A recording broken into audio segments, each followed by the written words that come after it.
Welcome everyone to our very first session of Sparking Innovation, a virtual learning series for our educators and students across the province. And really this idea was sparked. Fatima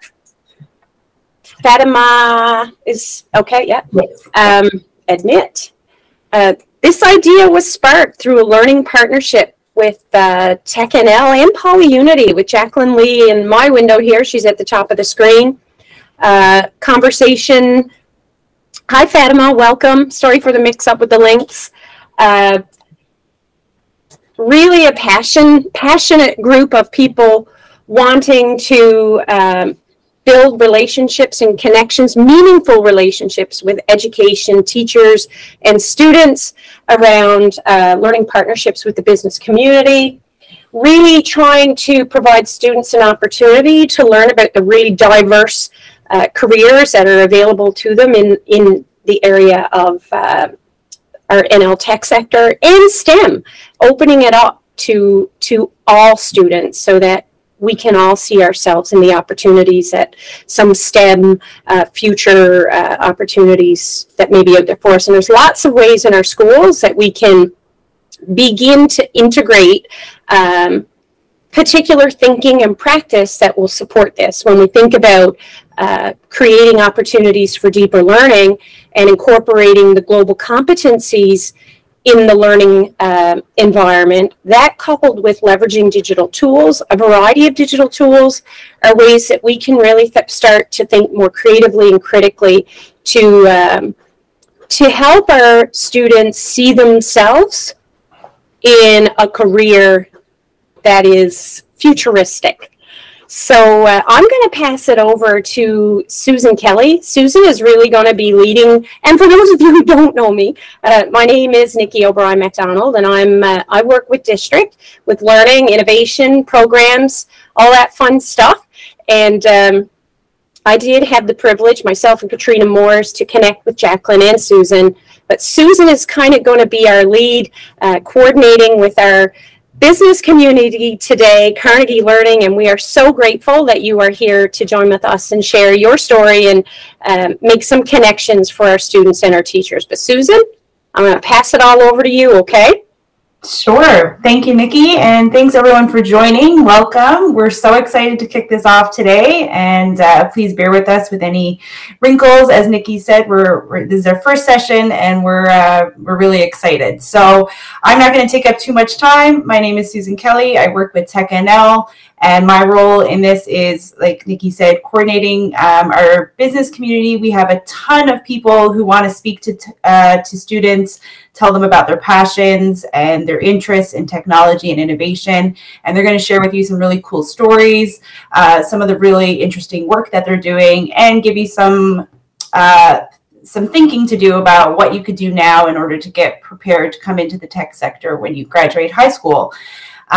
So throughout the session, this is meant to be interactive. If you're watching live, you can use the chat bar. So if any of your students have any questions for our speakers, feel free to pop them in the chat, and when they're relevant, we'll bring them up, or we'll kind of wait till the end of each presentation. So without further ado, I'm going to introduce our first speakers, and they are from Carnegie Learning, Zorbitz Math, and Leslie Chard is our representative from that company, and there's also two other guest speakers that we'll introduce as well, but they're going to tell us all about their work in technology and education. So I'm going to pass it right over to Leslie, and let's get started. Thanks, Susan. As Susan said, we are from Carnegie Learning. We create digital games for K-6 students across North America. Some of you may be familiar from younger siblings who might have played Zorbitz Math Adventure, or maybe you played Zorbitz Math Adventure yourself in previous grades. We are also releasing a new game for grades 4 to 6 in the next school year. So I have a couple of pals from my company with me today, Fatima and Victoria. They are on our game design and development team. So I'm going to let them do the bulk of the speaking today, but I'm going to give you an introduction to who I am and who Carnegie Learning is before we jump into that. So like I said, I am Leslie. I am the Vice President of Design and User Experience for Carnegie Learning.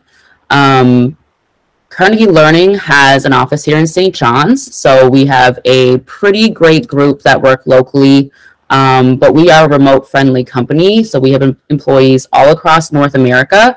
We actually have almost 1,000 employees stemming from coast to coast in Canada and the US. We also have offices, physical locations in New York City and Pittsburgh. We do a lot of things at Carnegie Learning. We have, like I said, the game engineering and development branch, but we also do a lot of other fun stuff, like building apps for students and teachers, creating a bunch of great instructional content that goes into textbooks, video production, animations, anything to do with learning and technology. Carnegie Learning is trying to do it or is doing it right now. We have customers all across Canada and the United States, but I do want to highlight that Newfoundland and Labrador English School District is one of our customers, so that is why some of you might be familiar with our products. We do have our student games, but we also develop and design a bunch of helpful tools for teachers, principals, district leaders, anyone in education. We are trying to help them out.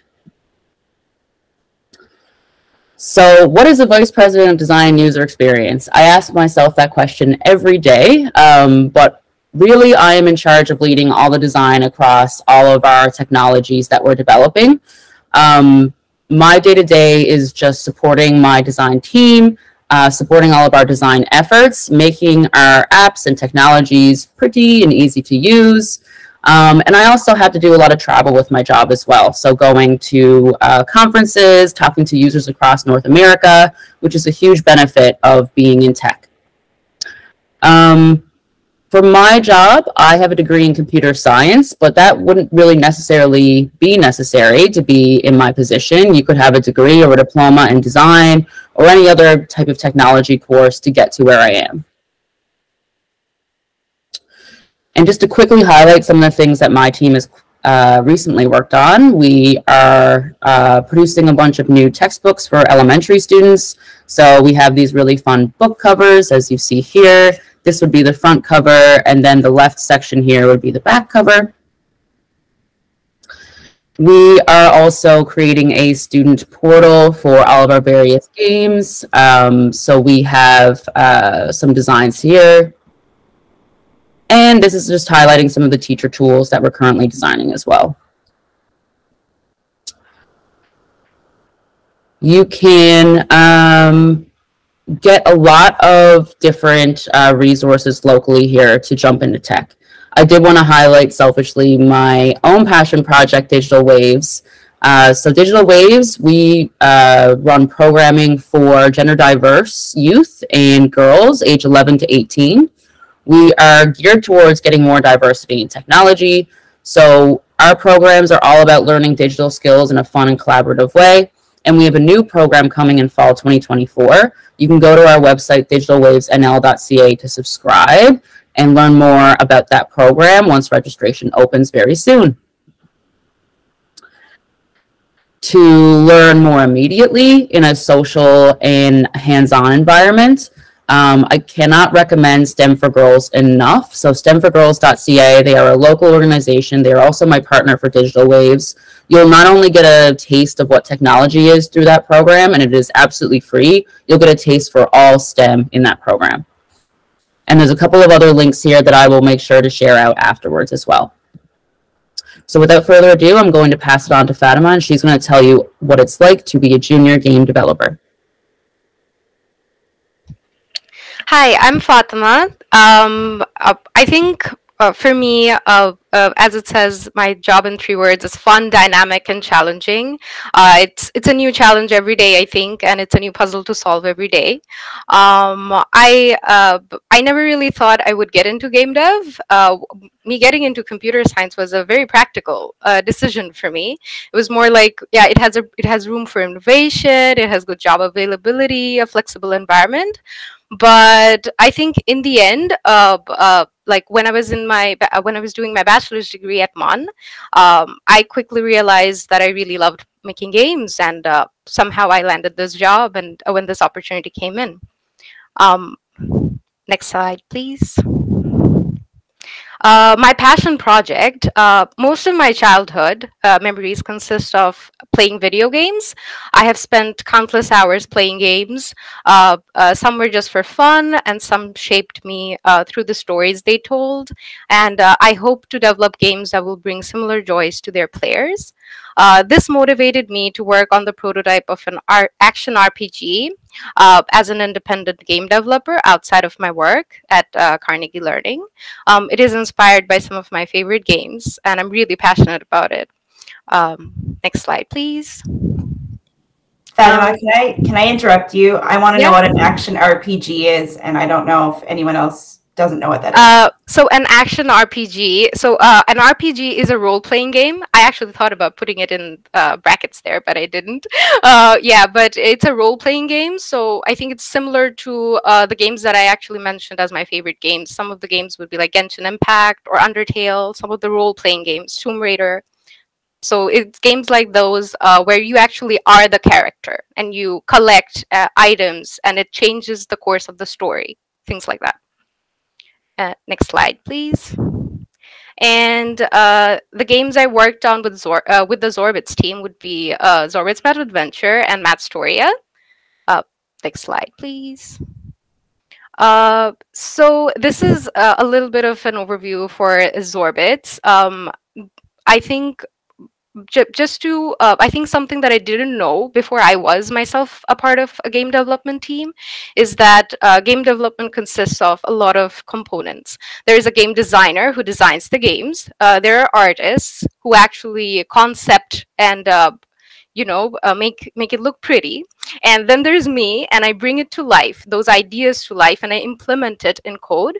For example, this cutscene right here, I actually implemented the code that made this cutscene work, which is a part of each and every Zorbits planet. Like after you have done a lesson, there are these cutscenes that come in. There's also these animations, and I edited those animations. I fixed bugs with this level. I remember it being so tricky because but, you know, there was something to do with the numbers that was all going wrong, and what I had to do is sit and figure out what was going wrong and basically fix the code that was not behaving as it would expect it to.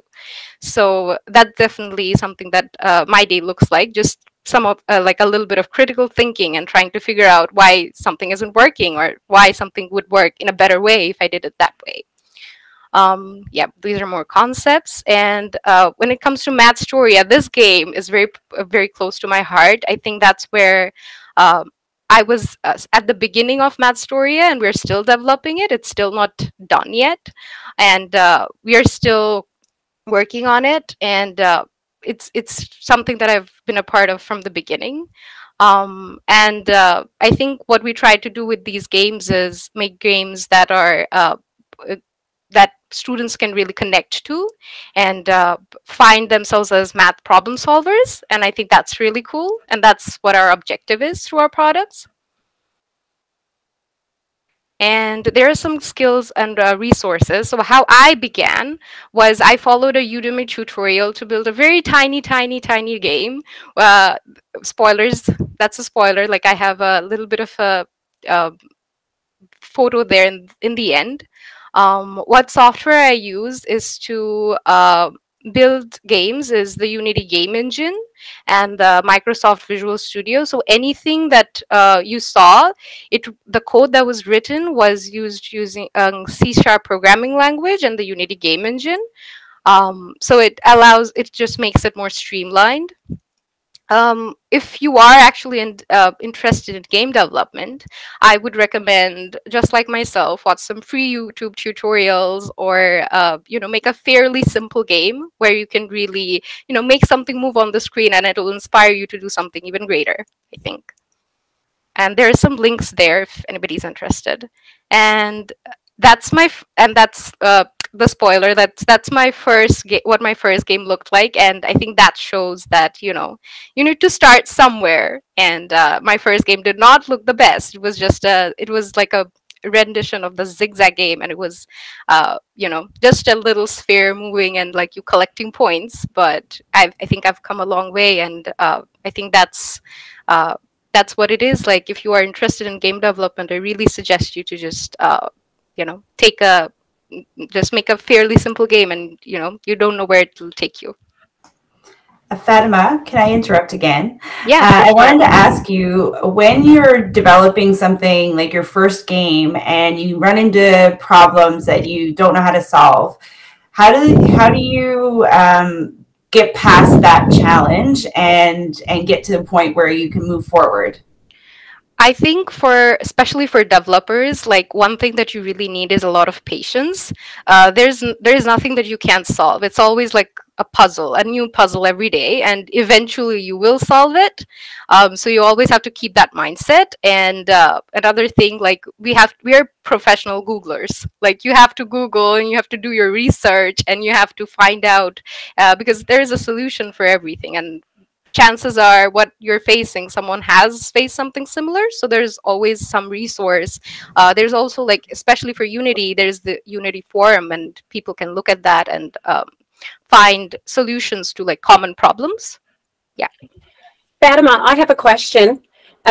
You talk about the forum, so you're collaborating virtually, but like in your workplace, or like, do you have colleagues that you team up with to brainstorm and think critically about solving some of those problems that you might encounter? Or is it something that you do in isolation?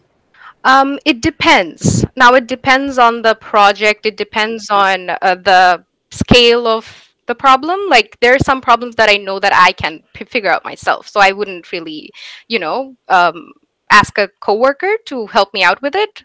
But especially in the beginning, when I was starting out, I remember I did have some challenges, and my coworkers were helpful, and they actually introduced me to some of the forums and some of the ways I could think about solving the problems. So it's usually like a very like, you are a team at the end of the day. Like, as when I am working, I'm part of a team, and if there is something that I do feel like, okay, I'm spending a lot of time and I just cannot solve this, there's always going to be like someone else who would be there to help you out. It's not really a solo project unless you are an independent developer.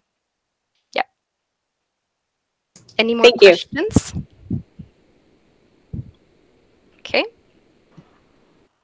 Thanks, Fatima.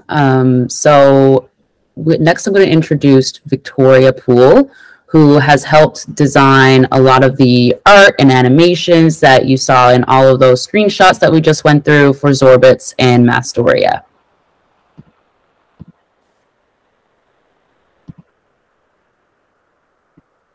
Oh, Victoria, we cannot hear you. Sorry, friend. Sorry about that. Can you hear me now? Yeah, we're good. There we go. Okay. Hi, my name is Victoria. I work as a junior artist with Carnegie Learning. I cover a lot of the arts shown in Fatima's GIFs and screenshots there. My job, in 3 words, I would say creativity, innovation, and fun. My day-to-day, I create concepts for assets, drawings, vector art, animations. We use a lot of Photoshop, Spine, which is a 2D animation program. I use color theory, character design, life drawing, all things that I learned in my 3D and modeling and animation program that I took through the Visual College of Art and Design in Vancouver. And what brought me to tech was how many art careers opened up with the technological advancements. It's really amazing how much opportunity there is there now. Next slide, please. So something that I'm still very passionate about after switching to digital is classic charcoal sketching. I took all my classes online. I lived in a very small town, which did not offer much for art or anything like that. So I turned to online classes, and I gained so much amazing knowledge that I never would have found without the amazing advancements in technology. And with all that, my quality greatly improved. Next slide, please. Yeah, some skills, collaboration, creativity, communication. We use a lot of Adobe softwares, a lot of Photoshop, Animate, Spine, like I mentioned. And a great resource, one of our artists, Chuck Murphy, he teaches a class in St. John's at the Sassy Tuna studio. A great class for anyone interested in pursuing a career in art. And Chuck is fantastic. Victoria, I'm going to interrupt you as well. Absolutely. Sorry. Can you give us an example of how communication is really important in your role and how you work with other people? Absolutely. So I work on a team of 5 artists, and we work remotely. So communication is very important to make sure that we're all on the same page, and just getting feedback as well. A lot of I'm the newest addition to the art team, so I really value the feedback that the senior artists give me. And yeah, it's just very important to keep that open communication with the team. Any other questions?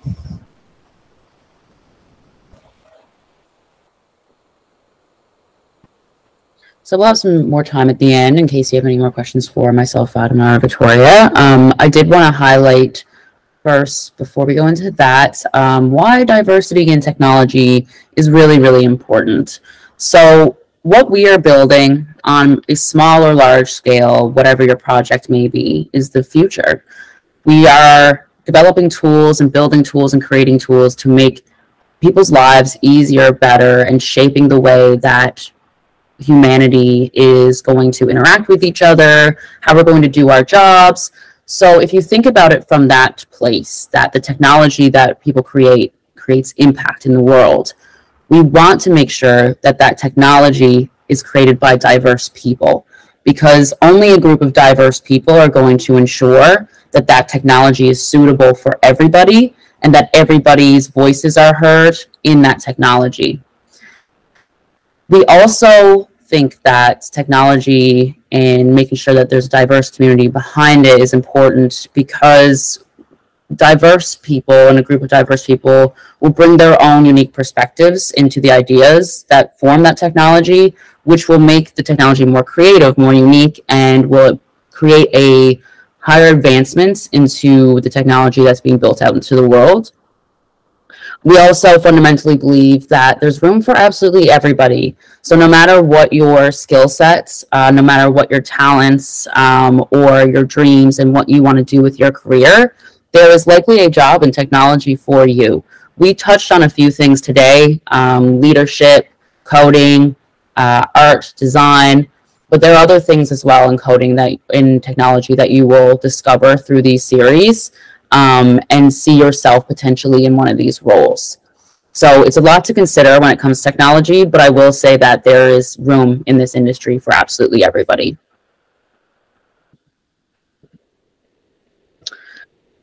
So going forward, we gave you some resources here today on how to potentially learn some coding or design on your own. But what few people know is that you don't need to know how to code or design or engineer to get started in tech. You can actually get started today just by having an idea and sketching it down on paper. And a trick of the trade is actually, like myself, Victoria, everyone that is in design and technology, we all start with pencil and paper. We all start with really low entry tools, because they are very accessible and it's very easy to create an early concept with pencil and paper and crumple it up and throw it to the side if you want to do version 2. So when you start with those tools, you're actually starting like a real artist or designer would.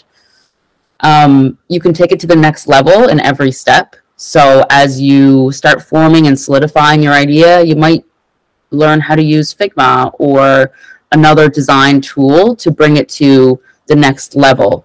And from there, you can continue to partner with people and build skills until maybe you have something functional like Fatima's first game. So there's lots of ways that you can start small and grow your skills in a way that doesn't seem so overwhelming. Going back to Fatima's point, you don't have to start making a multi-level game with all of these amazing animations. You start very small and then grow your skills bit by bit. So if you do have any questions, feel free to ask now. I do think we have 15 more minutes. But if you think of anything or want to learn more about technology, I've added my email here at the end. So that's lchard@carnegielearning.com. If you have any questions for myself, Fatima, or Victoria, or anyone on our team, feel free to email me, and I'll definitely be able to help you and get back to you. If I don't have the answer, I will find it or ask somebody to figure it out. Thank you, Leslie. And to support Leslie's point as well, we do have a Google form. And Christine Elliott, I know you have it there right on hand. If you wouldn't mind grabbing it and posting it in the chat. And the educators in the space, maybe you can take that and put it in a new tab and really connect now with the students in front of you and really start thinking about, you know, anything that has resonated from this conversation today. I know, like, there are so many things that were said that are completely relevant and parallel with the same language that we use in our schools, at district, at the department. Like, if you just think about the arts, coding, critical design, animation, feedback, open communication, collaboration. This is just a bunch of words that I jotted down. Creativity, culturally relevant, diversity, leadership, room for everyone. When you have an idea, write it down. Low-tech tools, they are as valuable as the high-tech tools. Partnerships, like when we think about the learning partnerships that we have access to help enhance the engagement of our students and our educators, we'd almost be silly not to tap into these great people that have taken the time to be here with us. When you think about your curriculum outcomes, there are a lot of things that were shared here today that you can think critically about with your students and come up with ways of possibly taking some of these ideas and planting it inside of the curriculum in how you teach or how you assess. But also when we think about those essential skills, the competencies that we all need to continue to grow and develop, no matter if we're in grade 7 or if we're in grade 12 or if we're 52 years old or 65 years old. These are skills that we will continue to grow. And Leslie, as I listen to you speak, I have a passion for so much of the things that you all talked about. And the sky is the limit for the students in our classrooms. And there's something for everyone in tech. You nailed that here today. And I think this is a great time for people to start thinking critically and creatively together about options for future forward. There's some great questions coming in. So one said, did each of you start out in the tech sector or transfer from other industries? I can start with that. So one point I meant to make earlier is that you're never too young to start your tech journey. I believe I might be dropping out. Okay.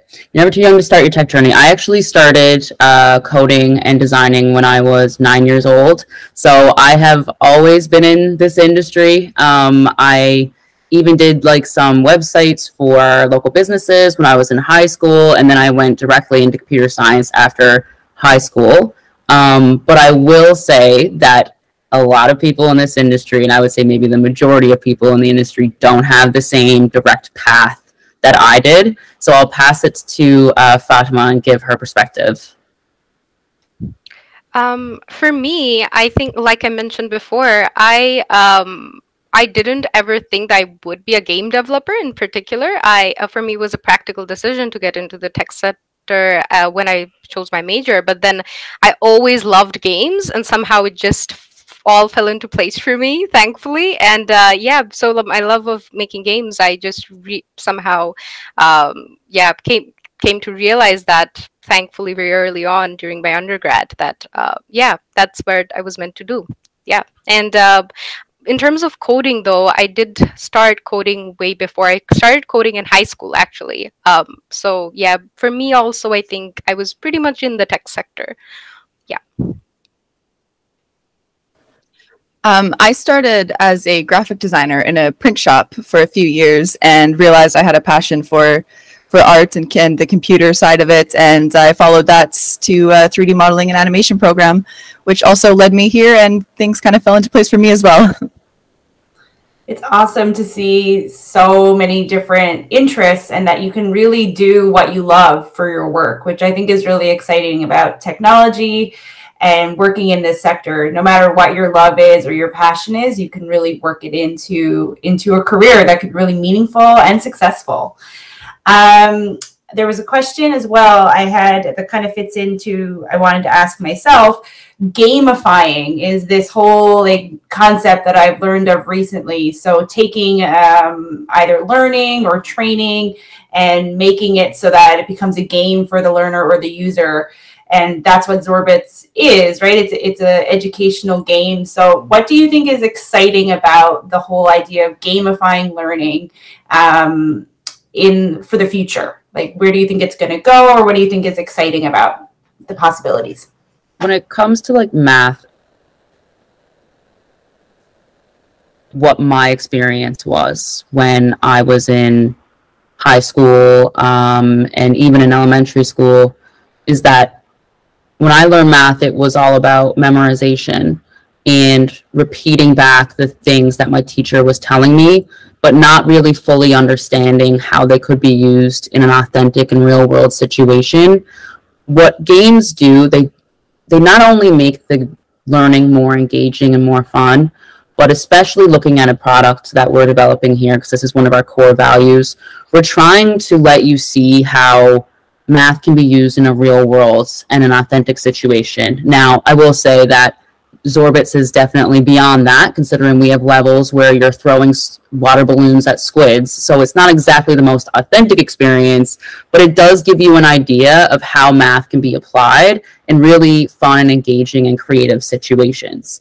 So I do think that by learning in this way, in a hands-on and engaging in a playful way, you will see yourself more as being a math person, for example, because you are not only just feeling confident in your skills in math, but you actually might even find that you enjoy math learning it in that situation. So I think it's really, really important to reframe education in a way that is more play-based in general, not just math, but all spaces in education should be more play-based. Fatima or Victoria, do you have any additions to that? I think to add on to Leslie's point, very well said. And I think to add on to that, I remember this. I think Leslie shared it actually in one of the meetings on the dashboard, that there was this child who, there was this mother whose child was, I think, autistic, and she thought she found how Zorbits was a way that they could really learn the math in a better way, and I think everyone learns in a different way. Everybody has different skill sets, and I think that's what like the gamification really does. That it targets some other people who might have a different way of learning and the traditional methods wouldn't work on, and it really helps and elevates every student's learning potential, which is one of the things that we aim to do through our work. So I think that's where the gamification really comes in and is really an integral part of our products.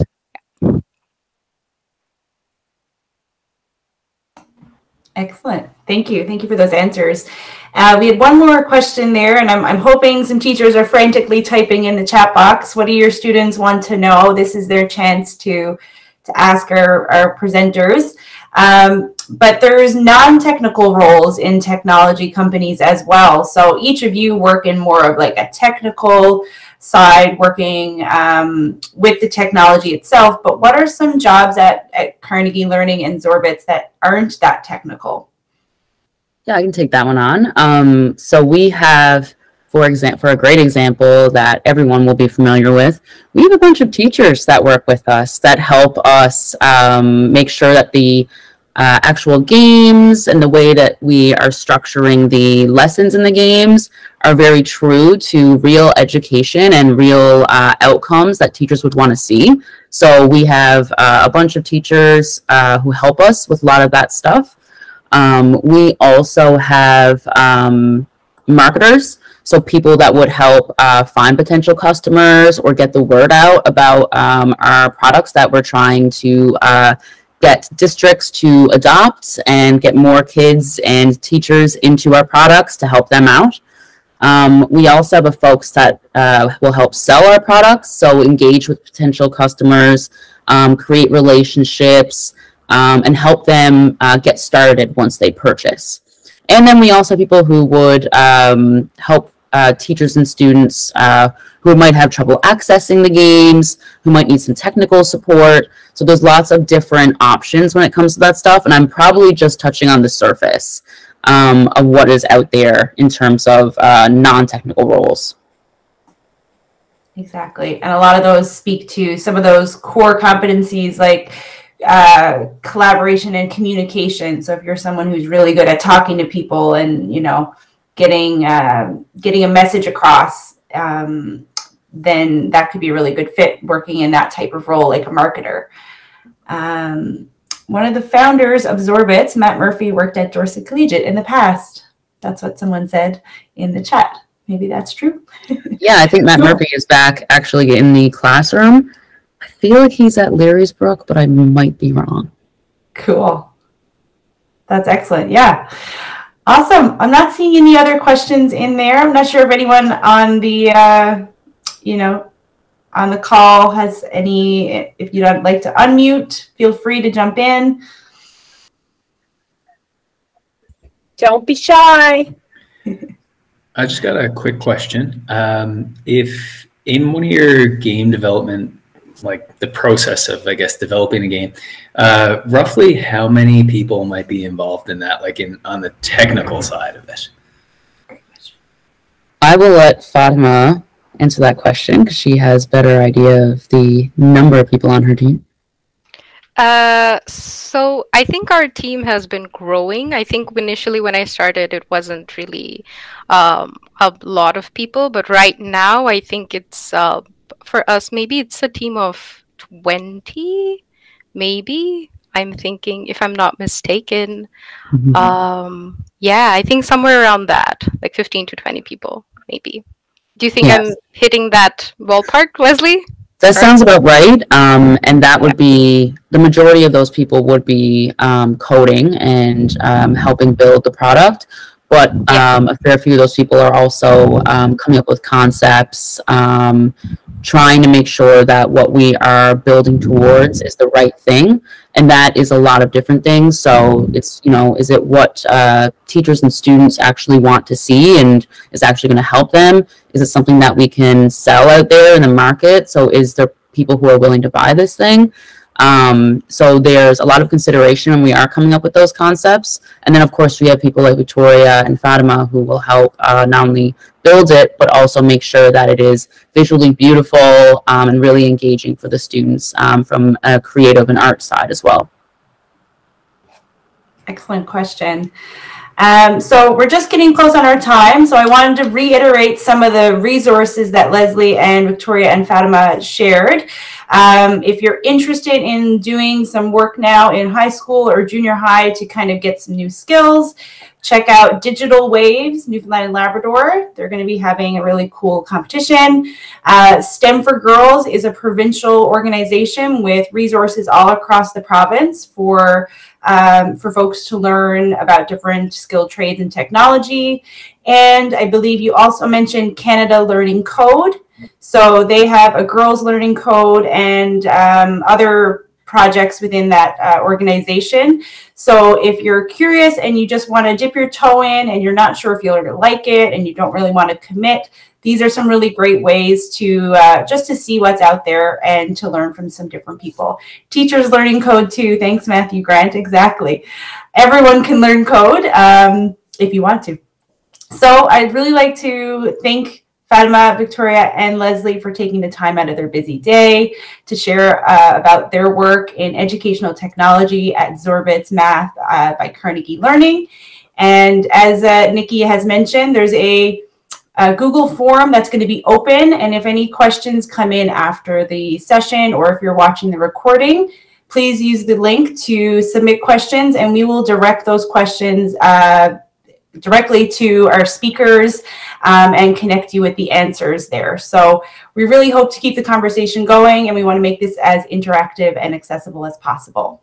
And for the educators who are in the space who feel like you're probably not tech savvy, we are really in a place where vulnerability is a strength, and learning alongside the students in our classrooms is where it's at.